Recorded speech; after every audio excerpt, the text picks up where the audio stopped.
Well, we can ask ourselves what the purpose of an educational system is. And of course, there are sharp differences on this matter. There's the traditional an interpretation that comes from the Enlightenment, which holds that the highest goal in life is to inquire and create, to search the riches of the past, try to internalize the parts of them that are significant to you, carry that quest for understanding further in your own way. Purpose of education, from that point of view, is just to help people determine how to learn on their own. It's you, the learner, who is going to achieve in the course of education, and it's really up to you what you'll master, where you'll go, how you'll use it, how you'll go on to produce something new and exciting for yourself, maybe for others. That's one concept of education. The other concept is essentially indoctrination. People have the idea that from childhood, young people have to be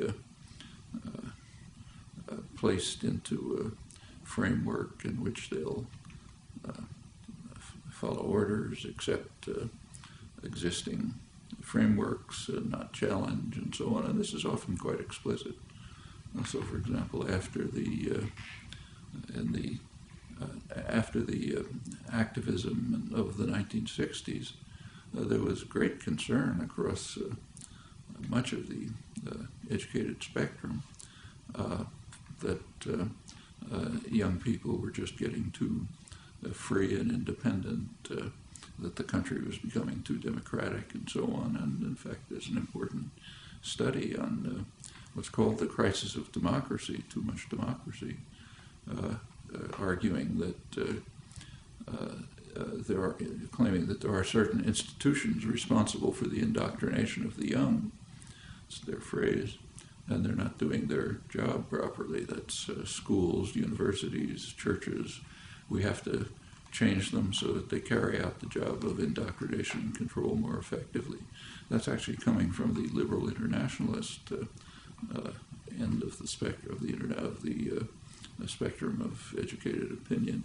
And in fact, since that time, there have been many measures taken to try to turn the educational system towards more control, more indoctrination, more vocational training, imposing a debt which traps students, young people, into a life of conformity and so on. That's the exact opposite of the what I refer to as the tradition that comes out of the Enlightenment.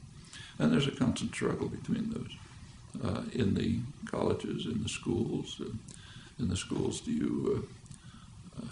you train for passing tests, or do you train for creative inquiry, pursuing interests that are aroused by material that's presented and that you want to pursue either on your own or in cooperation with others? And this goes all the way through up to graduate school and research. Just two different ways of looking at the world. When you get to a research institution like the one we're now in, at the graduate level, it essentially follows the Enlightenment tradition. In fact, science couldn't progress unless it was based on inculcation of the urge to challenge, to question doctrine, question authority, search for alternatives, use your imagination, act freely under your own impulses. Cooperative work with others is constant, as you can see just by walking down the halls. That's, in my view, what an educational system should be like down to kindergarten. But there's certainly are powerful structures in the society which would prefer people to be indoctrinated, conform, not ask too many questions, be obedient, fulfill the roles that are assigned to you, and don't try to shake systems of power and authority. Those are choices we have to make, either as people, wherever we stand in the educational system, as students, as teachers, as people on the outside trying to help shape it in the directions in which we think it ought to go.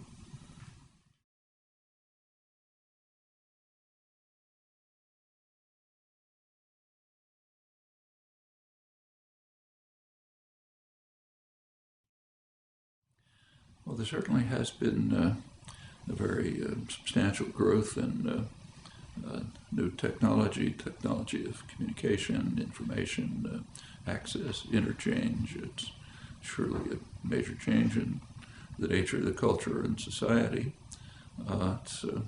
We should bear in mind that the technological changes that are taking place now, while they're significant, probably come nowhere near having as much impact as technological advances of, say, a century ago, plus or minus.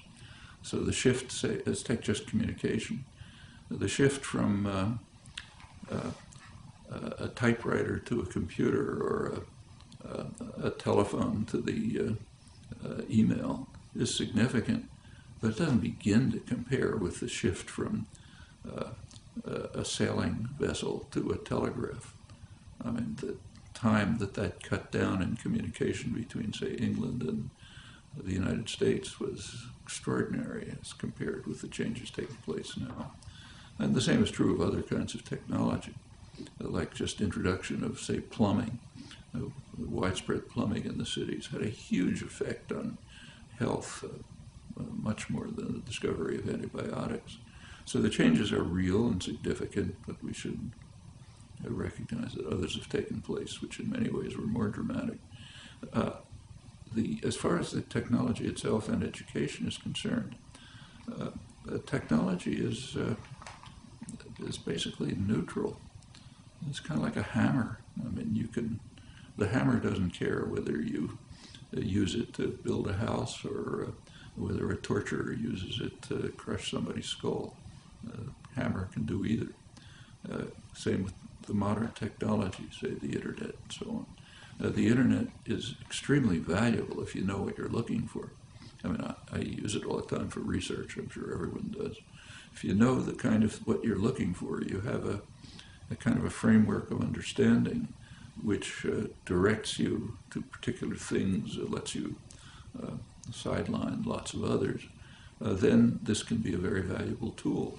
Of course, you always have to be willing to ask, is my framework the right one? Maybe I ought to modify it. Maybe if there's something I look at that questions it, I should rethink how I'm looking at things.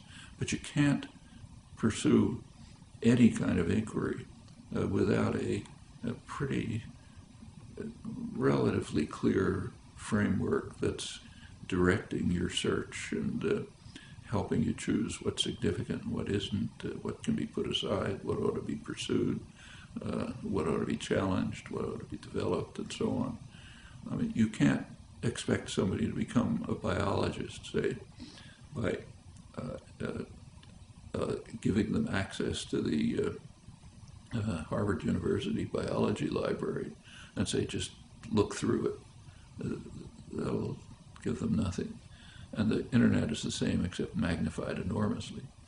If you don't know what you're looking for, if you don't have some kind of a conception of what matters, always, of course, with the proviso that you're willing to question it if it seems to be going in the wrong direction.